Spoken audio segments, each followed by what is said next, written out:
Hello everybody, welcome to a brief demonstration on how to slap shot. Now it's going to take practice pulling the shots, and it is one of the hardest shots in hockey to pull off, but once you do learn it, it's going to be a great way to get goals for your team. And since I'm a defenseman, I really like to use this shot, and it's going to be best to use on the blue line when you're really far from the net, because that's when you want all that power. And there's always going to be room for improvement in this shot, since you never really have it perfected, and you can always just gain some accuracy with your practice. And it's a relatively common shot in the pro league, and it trades, it's got a few trade-offs. It trades time and accuracy in order to get more power on your shot. And so you're only going to really want to use it in instances where you want this trade-off, because if you have somebody in front of you, you're not going to want to use all the time in the world, because they can just steal it and then they'll have a one-on-none going the other way. That's not what you want as a defenseman. And today I'm going to explain how the shot originated, how it's used today in pro play, and how to pull one off for yourself, finally. And I'll start by explaining how it became popular. And so the exact date of the invention is unknown of the slap shot, but sometime in the early 1900s is when it stopped to be invented. And the creator is Eddie Martin, who is a black Canadian player, and Bernard Boom Boom is often credited with it, though, since they didn't want to give black people recognition back in that time, which is pretty sad, but that's how it was. And hockey was invented in 1875, so it was pretty new sport. And the slap shot was invented nearly 50 years later, because it is such a hard shot to pull off in a game. And it's such a hard shot not only because you need to know how to do it, but because you need to know when to use it and when it's going to be the best choice for your shot. And as players are becoming more and more skilled in the pro league, it's actually getting phased out nowadays, just because if the defenseman knows how to stop it, it's going to be a very harsh counterattack on your side. And the trade-offs, again, are also a reason why it's being phased out. You don't really have all that time in a game to go ahead and wind up and then pull through your shot.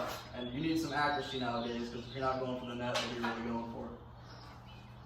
So I'm going to explain what you need to know in order to perform a slap shot now. And although it is a difficult shot, I believe anybody can pull it off, so I've tried to include a couple of key points and tips in order to help you pull one off for yourself. And so let's start with the flex of the stick. So every stick has a little number on the stick that is called the flex. And in a slap shot, a key point of it is to get that bending in your stick. You want the stick to bend, because that's what gives you your power. A common misconception is that it's just the arms that carry the power behind a slap shot. That is not true at all. It is the whiplash effect from your stick that gives it that bullet power speed.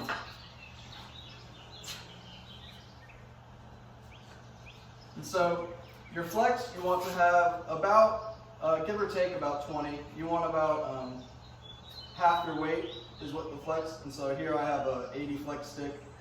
So that's about right.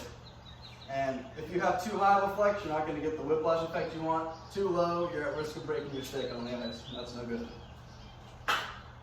And now, I'm going to talk about when you, or how you should hold your stick. And so, if you're a righty, you want your dominant arm, your right arm, to be about halfway down the stick. And that'll be about right to get your whiplash effect going. And you want to take it about shoulder height back, and then through it. And you want to try and hit right behind the puck. Right behind the puck, because if you hit it directly, you're not going to get the power you want. The whiplash effect is not going to be there. So you want to hit right behind it. You want to push down instead of pushing through. You kind of just want to push down and try to get that whiplash effect. Slam it through. And now let's talk about hitting the right spot on the face, because if you hit it too high here on the toe, you're not going to get a very good shot. You're going to flood it. It's basically just going to be a pass to the other team. Anywhere in here, from the heel to the middle, is going to be the best spot. About in the middle, I'd say, would give you the best whiplash effect. So that's what you're going to aim for right there. So now let's talk about the weight shift. This is very important, because if you don't shift your weight, you're not going to get as much power.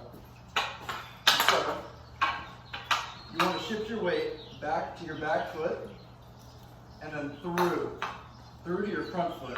And when you hit the ground there, You're going to transfer all the way to your front foot, and you're going to point your stick to where you want the push-up to go. Probably something like this.